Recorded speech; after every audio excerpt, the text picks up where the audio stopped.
What's up everybody, this is Alex Molina93 here. Today's gonna be my review of Super Mario Brothers movie. No, not that one. That one, there you go. Oh, I'm sorry.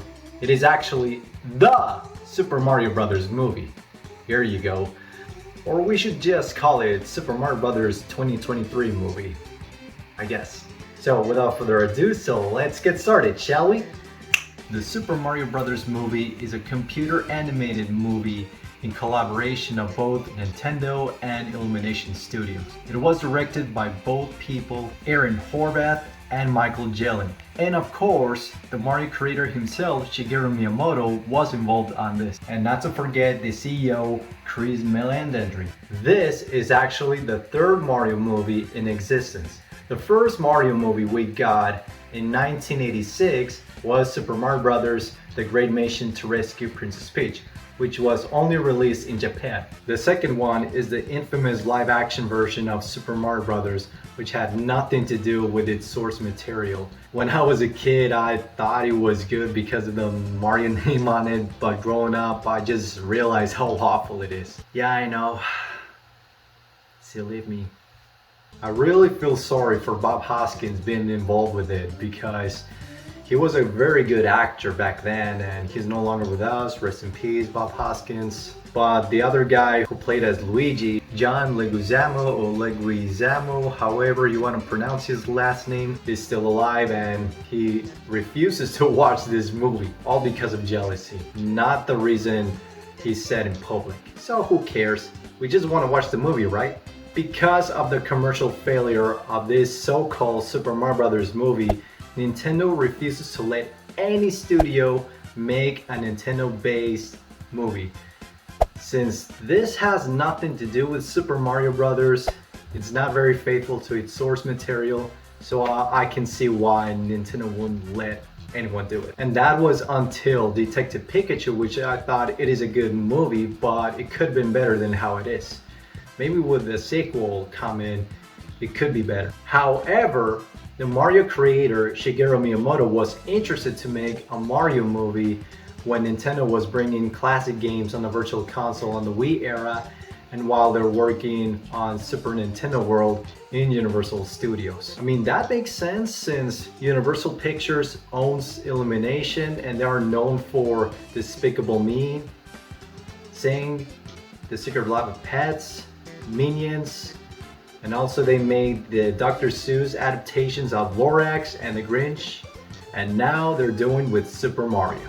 It is the first time that Nintendo collaborates with a huge movie studio like Universal Pictures and Illumination Studios to make a Nintendo-based movie. With Nintendo, with all this marketing showing the trailers and the clips and the commercials of this movie, a lot of people were intrigued to see this Mario movie and how it is true to its source material, since this is the Super Mario we all grew up playing. And since I grew up playing Mario games back in the days when I was a kid, why not give this movie a chance since I'm a Mario fan and a Nintendo fan as well. So why not give it a shot? It does sound like a great idea as long as it is faithful to its source material. And since Nintendo are very strict with their Mario IP, they want to make sure this movie is good enough for Mario fans and for families, for Nintendo fans, and who are new to the Mario franchise. And they want to make sure that they don't do the same mistake like they did decades ago. The story begins with Bowser and his army landing on the Iceland where the penguins live. The penguins are the guardians of the superstar, which Bowser is after. Since the penguins are no match against Bowser and his army, they got overpowered. Bowser destroys the entire castle with his fire-breathing power and steals the superstar. And with the superstar, he's gonna use it to conquer Mushroom Kingdom. Meanwhile at Brooklyn, after leaving Wrecking Crew where Spike is their former boss, they started their plumbing service called Super Mario Brothers Plumbing. They have the commercial using the Super Mario Brothers Super Show theme song, which is very surprising actually. You know, the show that starred Captain Lou Albano and Danny Wells in the live action segments and the cartoon segments on it.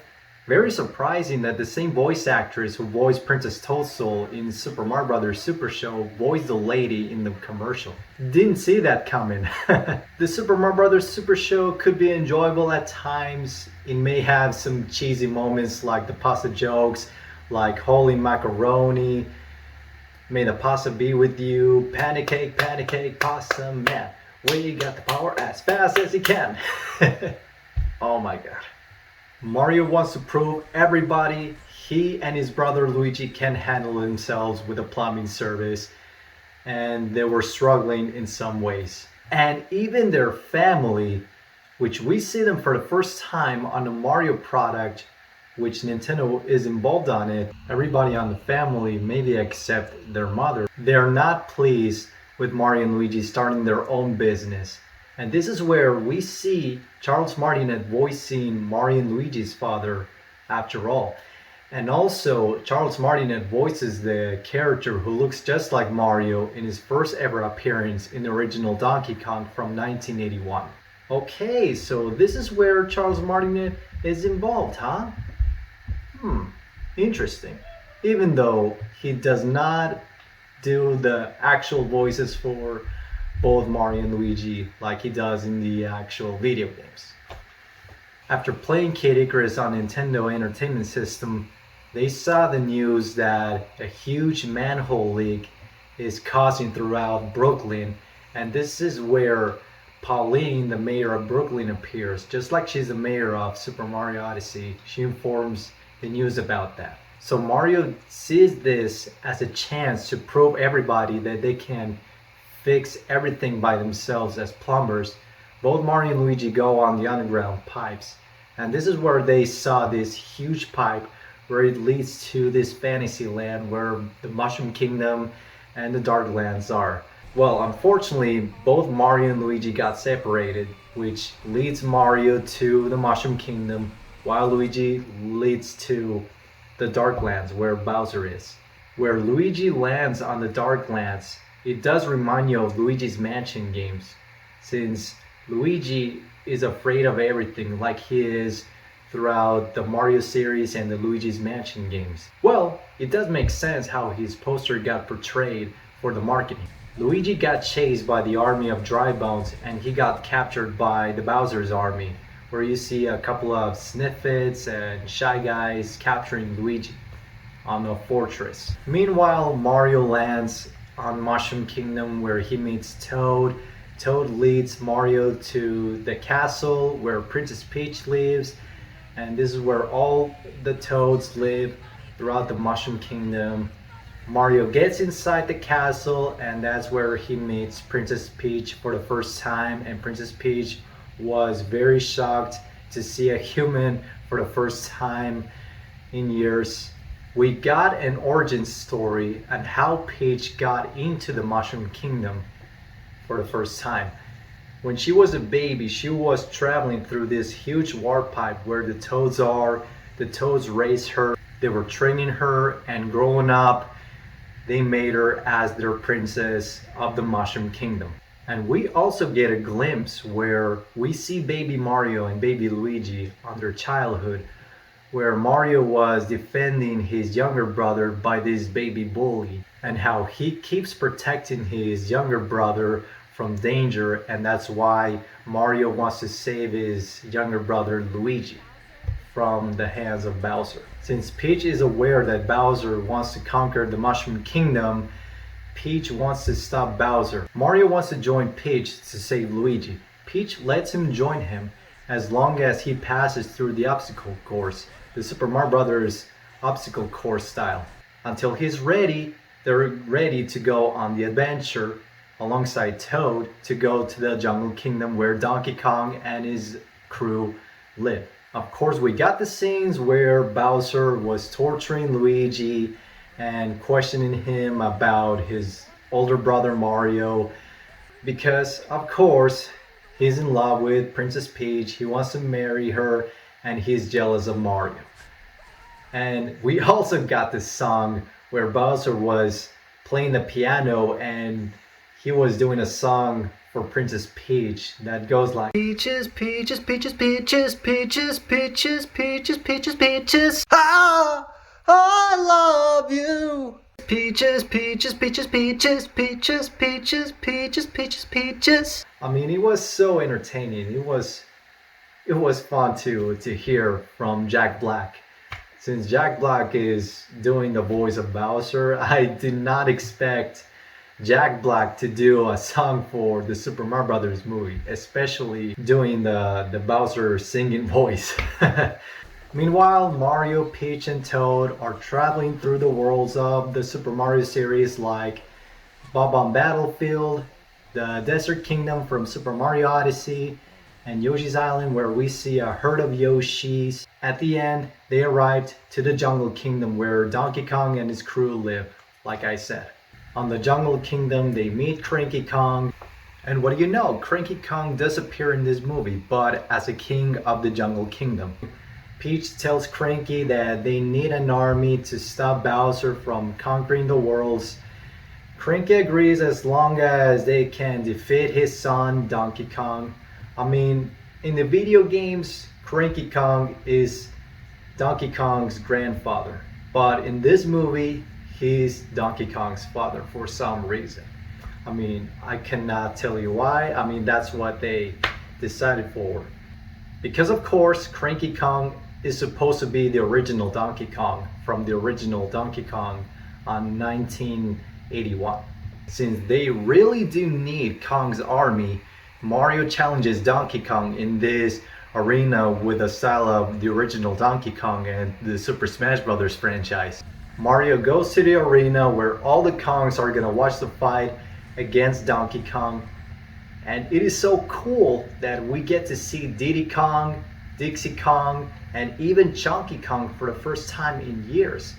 I think I saw Swanky Kong and Funky Kong in there in some of the scenes. I cannot tell you where you could see them, but I did watch them being there. But for the most part, you get to see more of Diddy Kong, Dixie, and Chunky on the crowd. So that's cool. That's where you get to see Donkey Kong for the first time on his introduction using the DK rap from Donkey Kong 64, which is cool, by the way. I'm so disappointed as well that Grant Kirkhope did not get any single credit for his DK rap being included on the movie, while Kaji Kondo, who does the Super Mario songs, does get a credit for it, but not Grant Kirkhope? I mean, come on. I mean, he deserves the credit. Give the dude a chance, Nintendo and Illumination and Universal. Come on. Don't be that bad. Anyway, we got a fight of Mario versus Donkey Kong. And of course, throughout the match, Donkey Kong overpowers Mario with his strength and using the barrels to throw at him, like the same style of the original Donkey Kong and Donkey Kong Country games, that you throw barrels, of course. You know what I mean. And Mario is no match against Donkey Kong's strength, since Donkey Kong is so strong, so Mario is very weak. But at least Mario has a chance to use the power-ups on the match. But sadly, in the first hit, he got shrunk by the mini mushroom, and he was about to touch the fire flower, but Donkey Kong blew it like a candle. Like, it is a callback of Donkey Kong Country Returns. It is like a callback where you have these dandelions that you have to blow them up to reveal the objects from them. Mario was about to be defeated, but he got his last chance by using that cat suit from Super Mario 3D World. And with the cat suit, he manages to defeat Donkey Kong. And the cat suit was very overpowered for this movie. It's a good thing that Mario knew how to utilize the cat powers to defeat Donkey Kong. I mean, that's cool. Since deal is a deal, Cranky Kong leads the heroes to this area where they can create their own cars or bikes however they feel like, just like in the style of Mario Kart nowadays. And you can hear the music of Mario Kart 8 when you're customizing your card or a bike. That's cool though. Yeah, Mario and everybody else are prepared to drive in this Rainbow Road style of Mario Kart to where it leads to Bowser, to confront Bowser once and for all. But they have been ambushed by a group of Koopa Troopas and Paratroopas on the Rainbow Road. Mario and everybody else try to evade the Koopa Troopas, and I do like the part where Mario throws the Koopa shell to a Koopa Troopa on the Rainbow Road, and also the shortcut where it leads to the other road, just like in Mario Kart 64. Very coincidence that we have this paratroopa who appears in the front cover of the movie. He is basically the blue shell guy. You know, blue shell, an item that appears in Mario Kart, an item that goes directly to the player who's in first place and smashes the player. That's awesome. I did not expect that at all. And this blue shell smashes on Mario and Donkey Kong and the road, and they got both stranded on the ocean. Both Mario and Donkey Kong, they got swallowed by this sea monster from Super Mario 64. I forgot the enemy's name, but they managed to escape from the monster using the DK's rocket barrel, just like in Donkey Kong Country Returns and Tropical Freeze. One of these rocket barrels that Donkey Kong uses for his cart.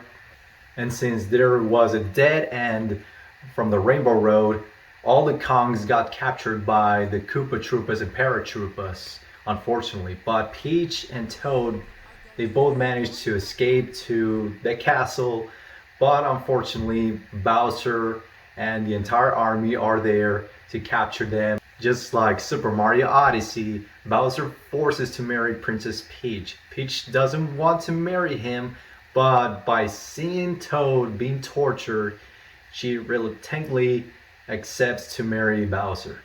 And just like in Super Mario Odyssey, they do have the outfits for the marriage. And you see the classic bosses from the Mario games and the other enemies attending the wedding. All the prisoners that include Luigi, the penguins, the Kongs, and even a childish Blue Luma who's overjoyed by the depression. They are attending the wedding, but they're trapped in their hanging cages, and Bowser plans to lure them to the lava. And Peach is not pleased by seeing this, so Peach uses an ice flower that hides it inside the flower she's holding for the marriage, all thanks to Toad, and she freezes Bowser. Meanwhile, both Mario and Donkey Kong arrive to Mushroom Kingdom to defeat the Bowser's army, and they use the power-ups, and they are saving everybody else. And Luigi was about to fall on the lava, but thanks to Mario's Tanuki suit, he saves him from the lava. And everybody is safe, and Bowser, irritated by seeing Mario being happy with Princess Peach and Peach being happy that Mario is there, Bowser gets freed from the ice. He summons the giant Banzai Bill to destroy the Mushroom Kingdom, but Mario has an idea to lure the Banzai Bill through the warp pipe where he went through for the first time to the Mushroom Kingdom. Unfortunately, that's where it leads the entire Bowser's castle and everybody else to Brooklyn. Now on the final battle on Brooklyn, Mario confronts Bowser, but Bowser is so powerful. But Mario tries not to give up, and both Mario and Luigi grab the superstar.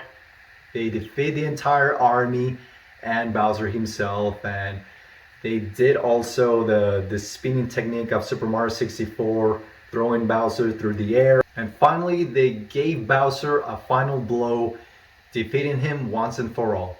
And as punishment, Peach gives Bowser a mini mushroom to shrunk himself, and they trapped him inside the jar. About time that Luigi does something heroic on the movie, since he was trapped inside Bowser's castle the whole time. Poor guy.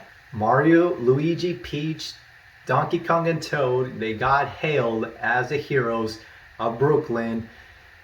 And you see Mario and Luigi's parents being proud of him, and even Spike admires them now. and even the dog who appears in the beginning of the movie. At the end, both Mario and Luigi move to Mushroom Kingdom, starting their new lives and doing their own thing.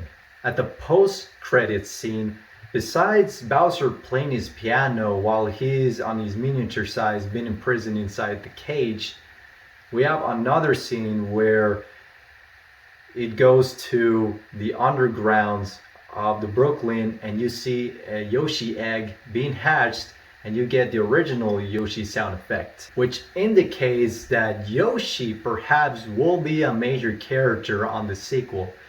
Yoshis were not that involved on the story itself. We just see a herd of Yoshis running on their island and that's basically it. And we see a pink Yoshi seeing Mario eating an apple, and that's basically it. And also, you see a Yoshi egg being on the table on Bowser's and Peach's wedding, and that's it for Yoshi. And I'm wondering who's gonna be the voice actor for Yoshi on the sequel. We'll see about that in the future.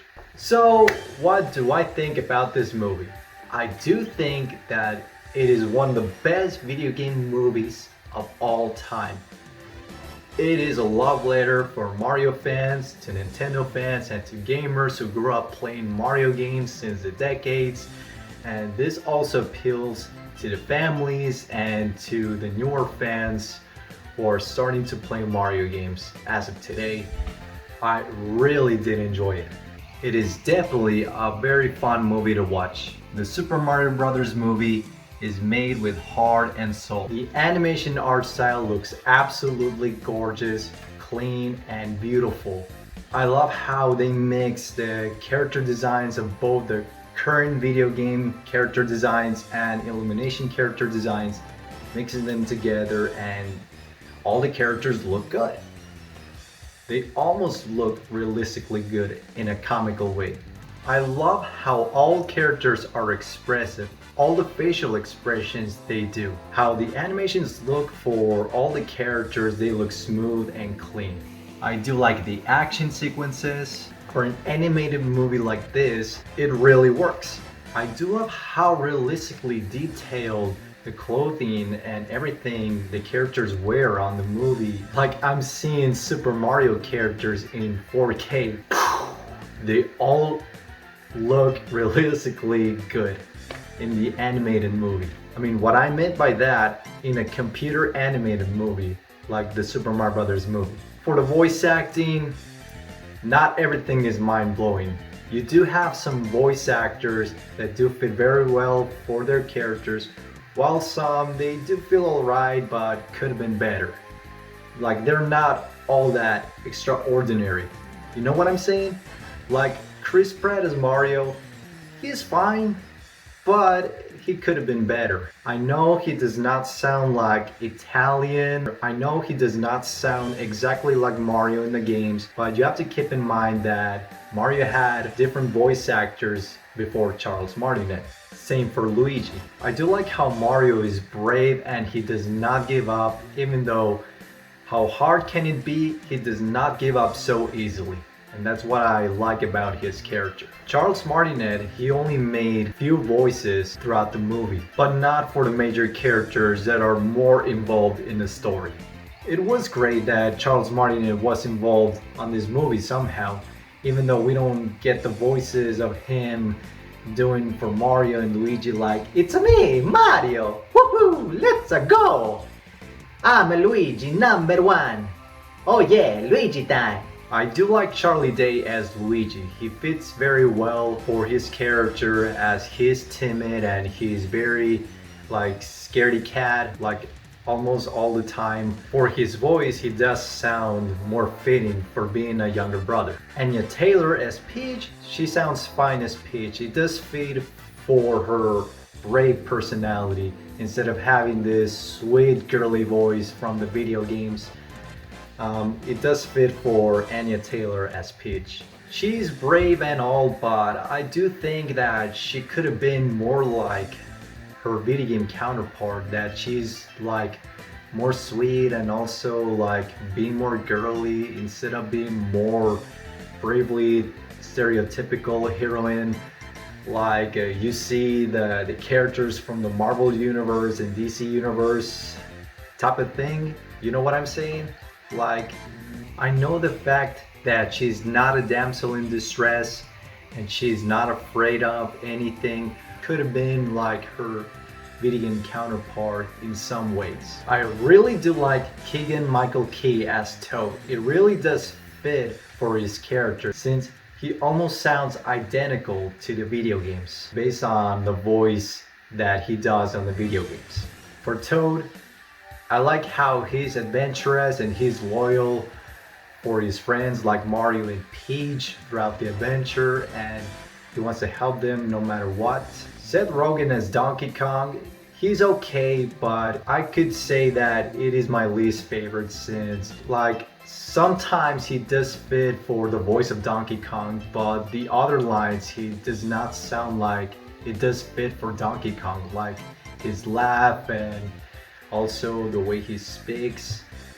Like, he could have done better than how it is right now. I mean, that's just me though. But I'm fine for Seth Rogen being as Donkey Kong. I just wish that he could have made his voice a lot better. For Donkey Kong, I like how strong he is, how brave he is, but he's also very man-childish. And I also do like how he has his rivalry against Mario. And I do like that both Mario and Donkey Kong are rivals like back in the days. As for Jack Black as Bowser, it is my favorite throughout the movie. It really does fit for his voice acting and for his personality and the way he does on the other lines later on in the movie.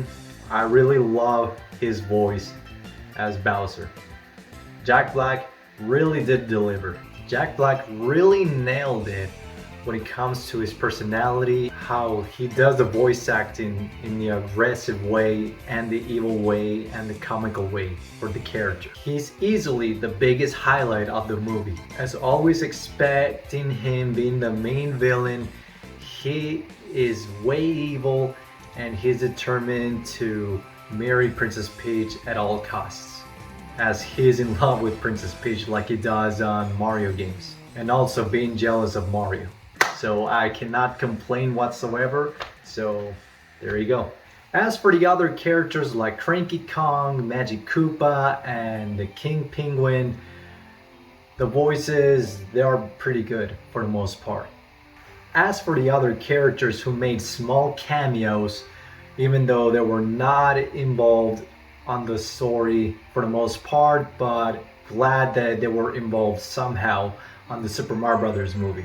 As for the story, while it isn't like Oscar worthy, not the best story for an animated movie, while it is more basic, but it does work for Mario. Because we have to keep in mind that we don't play Mario games for stories, unless that they're RPGs. But I'm talking about the mainline Mario games. Since they don't have too much of a story, we play Mario games for its fun gameplay. But what I do enjoy about the story of the Super Mario Brothers movie is how it started it all, how it started the franchise, the origins of the characters, and also how they meet each other and how they first started using the power-ups and being on the adventure to stop Bowser, how they become heroes of the Mushroom Kingdom. That's what I do enjoy for the story, for the aspects of the story. That's what I do enjoy for the aspects of the story. And it does work for this movie. I really do think that this has a good story. While it's not like amazing at all, don't expect that, but I did enjoy it. For the humor of this movie, you know that Illumination likes to bring more comedy aspects for their movies, and they also did it for this as well, so why not, since this is an animated movie and it has to appeal to everybody. I like the humor that they brought for this movie. You don't have some corny jokes here and there. You have some funny moments that You may chuckle, you may laugh. I really do think that the humor does work for this movie in some of the aspects. The soundtrack, I really love how they brought all the Mario songs and they were mixing together all the classic Mario songs besides the theme song of Super Mario Brothers, and how they were implementing the songs depending on the situation they are. And also they added the Donkey Kong soundtrack in this movie since the character himself is involved on it, so why not? Of course you have some of the songs from the 80s since this is like you're from 1985, so why not? But I do like that most of the soundtrack is mostly the Mario songs and the Donkey Kong songs too, not to forget that. So yeah, really like the soundtrack. So yeah, really like the soundtrack. Just like the Sonic the Hedgehog movies that have more Easter eggs and references, the Super Mario Brothers movie does it as well. And you may spot some of the references and Easter eggs here and there on some of the scenes, like, oh, isn't that from that game? Oh, I recognize that icon from that game. Oh, didn't see that coming. I mean, I was like that, like spotting the references here and there and the Easter eggs. I mean, not just from Mario games, but also from the other Nintendo games as well. So, I'm fine with that. I mean, at least they're giving more love to the other Nintendo properties besides Mario. I mean, that's cool. And also, it has references of the other media of the Mario franchise. Overall, I do think that this is a great movie and it is one of the best video game adaptations of all time. You see, Hollywood, that's how you do it. Making faithful to its source material. Just like with the Super Mario Brothers movie, the Sonic movies, the Detective Pikachu movie, and the Last of Us TV series. That's how you do it. You better take notes from those adaptations.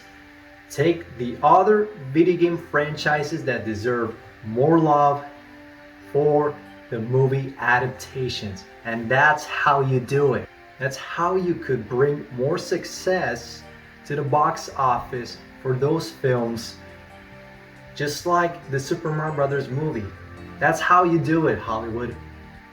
Make it better for the other gaming franchises that deserve more love.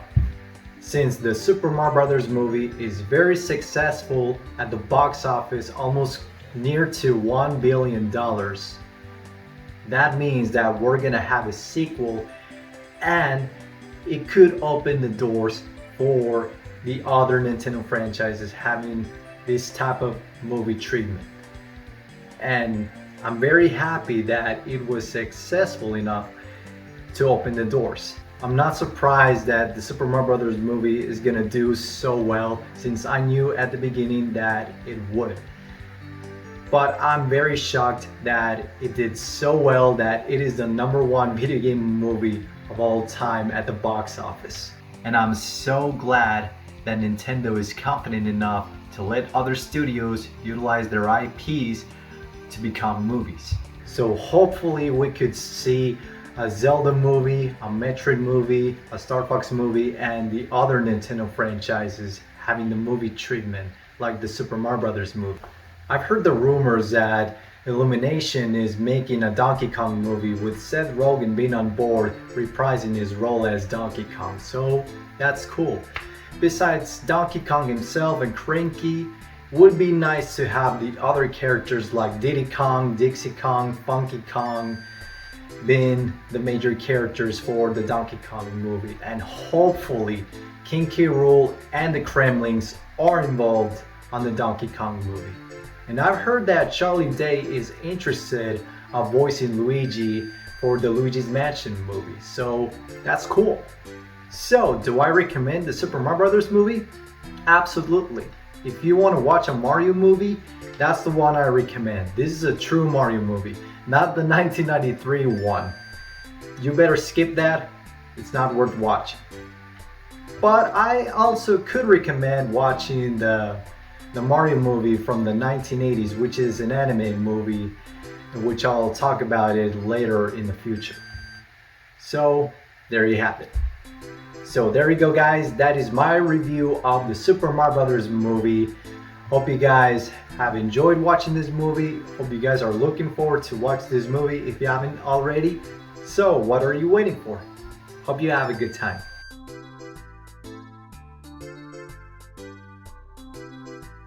Thank you so much for watching, everybody. Make sure to subscribe to my channel for more videos to come for you guys to enjoy. If you enjoyed this video, give it a thumbs up and a like button below. And comment in the section below, what do you guys think about the Super Mario Brothers movie? Do you like it or not? It is your choice. So, thank you so much for watching. Have a nice day. Peace. Just like that.